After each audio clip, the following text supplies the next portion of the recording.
언제나 필승! 네, 반갑습니다. 필승입니다. 자, 이번에 분석해드릴 기업은 GSPNL입니다.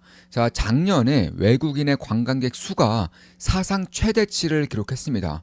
무려 1894만 명이 이제 우리나라 방문했는데 아마 제가 봤을 때 올해 내에는 2천만 명 이상이 한국을 방문할 것 같아요. 네, 무려 2천만 명 이상이 한국을 방문할 것 같습니다. 불과 10년 전 그쯤만 하더라도 1천만 명 이상의 외국인들이 한국에 왔다는 것만으로도 상당한 기사거리가 됐었는데 이제는 2천만 명을 앞두고 있는 겁니다. 그에 따라서 반드시 수혜를 볼 수밖에 없는 섹터가 있을 거예요. 저는 이제 우리 멤버분들께도 말씀드렸지만 대표적으로 피부 그리고 호텔 이런 쪽들을 들고 있습니다. 그래서 이번에 분석해드릴 기업은 GSPNL이고 대한민국 대표의 호텔 체인 기업이라고 보시면 되겠습니다. 호텔만 하는 대한민국 유일한 상장사라고 볼 수 있는 기업이고 특히나 강남이라던가 삼성, 판교, 제주 이런 쪽으로 대한민국 핵심 요지의 프리미엄급의 호텔을 운영하고 있는 체인점이기 때문에 이쪽에 대한 수혜를 가장 크게 볼 수밖에 없다라고 저는 보고 있어요. 자, 그에 앞서서 우리 멤버분이 계좌 인증을 좀 해주셨습니다. 이분은 이제 국내 한국하고 미국 주식을 하고 있는데 미국 주식은 구글에 몰빵 투자하고 계신다고 합니다. 네, 돈이 생기면 그냥 구글만 사고 있다고 해요. 그래서 지금 구글의 수익률이 약 85%이고요. 사실 저 같은 경우도 한 작년쯤부터 구글에 대한 강조를 꾸준하게 드렸었죠. 우리 조음한 기쁨 더하기 그리고 필사단 멤버분들 아시겠지만 제 텔레그램방에서 구글에 대한 강조를 꾸준하게 드렸어요. 특히나 이번 AI 혁명기 AI 산업 사이클을 맞이하면서 저는 구글이 최정점으로 갈 수 있을 거라고도 꾸준하게 말씀드려왔던 것이고 작년에 이제 주가가 상당히 지지부진할 때에도 구글에 대한 강조를 꾸준하게 드렸기 때문에 이번 같은 경우도 구글에 대한 확신을 가지고 미국 주식은 구글만 이제 투자를 진행하고 계신 것 같습니다. 지금은 85%의 수익률을 기록하고 계시고요. 계속해서 사고 계시다고 합니다. 그리고 이제 국내 주식, 네, 국내 주식도 이런 식으로 수익을 내고 계신데 보시면 하나 머티리얼즈, 네, 반도체 기업이고 저 역시나 낸드 사이클을 이제 계속적으로 말씀드리면서 공개적으로도 분석해드린 바가 있죠. 일동제약, 심텍, 세진중공업, 두산에너빌리티 이런 식으로 그러니까 섹터를 좀 펼쳐서 네, 미국 주식은 구글 몰빵이지만 국내 주식은 이렇게 바이오, 반도체, 조선, 원전 이런 쪽으로 섹터를 펼쳐서 투자를 하고 계신 분인 것 같습니다. 수익도 상당히 잘 내고 계시고 꽤나 섹터별로도 투자를 잘 하고 계신 것 같아가지고 포트폴리오에 대한 운영 능력이 꽤나 좀 출중하신 분이 아닌가 좀 개인적으로는 그렇게 보고 있습니다. 다시 돌아와서 이번에 이제 중국과 일본과 중국의 갈등으로 인해서 이 갈등이 점차적으로 나아질 기미가 보이고 있지가 않아요. 심지어 이번에 중국이 일본 간의 항공편들을 그러니까 전부 다 취소시켜 버렸습니다. 일본으로 가지 말라는 거예요. 일본으로 관광을 가지 말라는 겁니다. 그래서 이 중국의 어마어마한 여행에 대한 수요가 일본이 아니라 주변국들로 퍼지고 있다는 겁니다. 대표적으로 한국을 빼놓을 수 없는 것이고요.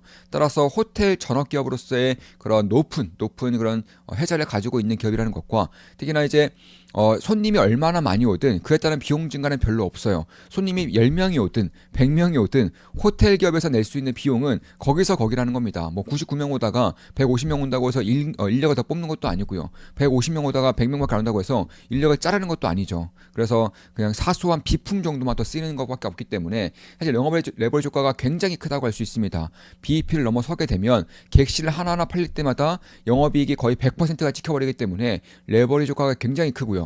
참고로 이 GSPNL을 프리미엄급의 그런 호텔을 운영하고 있는 만큼 가격도 굉장히 비싸요. 거의 1박에 100만 원을 호가하는 정도의 그런 프리미엄급의 호텔 체인도 꽤나 많습니다. 특히나 제가 이제 가끔씩 가보는 곳이 삼성의 파르나스가 있어요. GSPN에서 운영하고 있는 삼성의 파르나스가 있는데 그쪽 가보면 외국인들 진짜 많습니다. 네, 외국인들 정말 많고 거의 항상 갈 때마다 북새통이에요.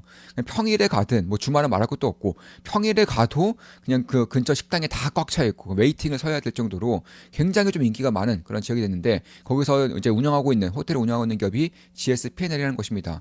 이래서 일본인이든 중국인이든 혹은 서양인이든 그냥 프리미엄급의 호텔에서 머물 수 있는 꽤나 좀 고가의 여행객들, 고가의 여행을 하는 분들에게 이제 이런 호텔들을 제공을 하고 있다. 특히나 이제 서울에서 대표적으로 5성급 호텔을 운영을 하고 있는 곳이고 예를 들어서 강남이라던가 삼성도 마찬가지고 명동, 판교 이런 쪽에도 꾸준하게 이제 운영하면서 그냥 대한민국 핵심 요지, 핵심 관광지든 핵심의 그런 무역센터든 이런 것들을 봤을 때 비즈니스 센터든 이런 것들을 봤을 때에도 결국 프리미엄에 대한 입지가 분명히 있다고 보고 있는 것이고 특히 제가 듣기로는 이 판교 쪽에서도 GSPN을 운영하고 있는 호텔이 있는데 이 판교 쪽에서도 외국인들이 굉장히 많이 오간다고 해요. 그래서 그때 제가 봤을 때는 그 외국인들은 관광을 하는 것보다는 이제 최근에 들리는 얘기 중에 뭐 대한민국의 메모리 반도체를 사가기 위해서 대한민국 랜드를 사가기 위해서 빅테크들에 대한 그런 빅테크들 직원들이 계속 온다고요. 심지어 상주를 하면서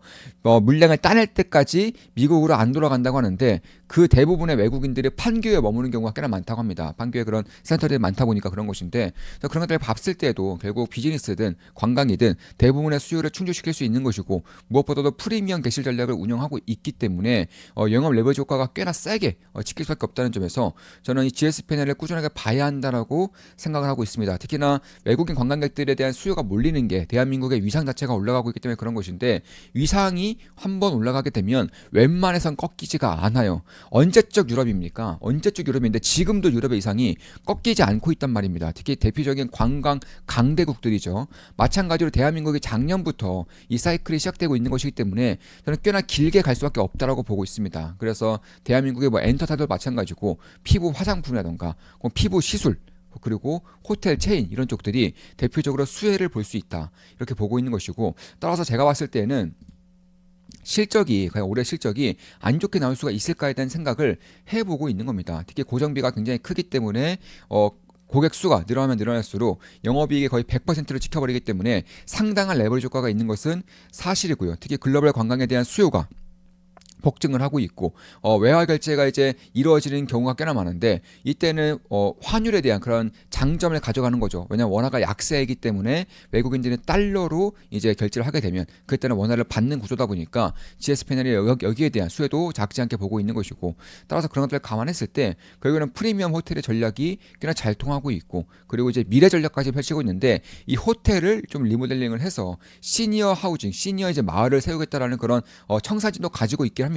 물론 꽤나 길게 봐야 되겠지만은 호텔을 시니어 마을로 하겠다는 것 자체도 제가 봤을 때는 수요가 폭발할 수밖에 없을 것 같아요. 수요가 없을래 없을 수가 없다라고 보고 있는 것이고 특히 GSPNL은 거의 대한민국의 대표격인 호텔 체인이 운영하는 것이기 때문에 뭐 다른 뭐 이름도 없는 그런 호텔에서 운영하면서 뭐 시설도 안 좋고 업그레이드도 안 되고 이런 식으로 운영하는 게 아니라 정말 각 잡고 각을 잡고 프리미엄의 그런 시니어 마을을 운영을 하게 되지 않을까 이렇게 개인적으로 보고 있는 것입니다. 제가 봤을 땐 그래서 현재 컨센서스보다는 훨씬 더 실적이 잘 나올 것 같아요. 어닝 서프라이즈가 계속해서 터질 것 같습니다. 저는 올해 같은 경우는 최소 1,300억 이상 내년은 거의 1,500억에 가까운 실적이 충분히 나올 수 있을 거라고 보고 있는데 재무제표를 좀 간단하게나마 말씀드리면 시가총액은 약 9,600억 정도 됩니다. 9,700억 정도의 시가총액 가지고 있고 실적이 올해 기준으로 제가 1,230억으로 나와 있는데 전 이것보다 더 높은 실적인 거의 1,400억 가까이 내년에는 1,373억의 컨센서스인데 1,500억 정도는 내년에 충분히 찍힐 수 있을 거라고 보고 있는 겁니다.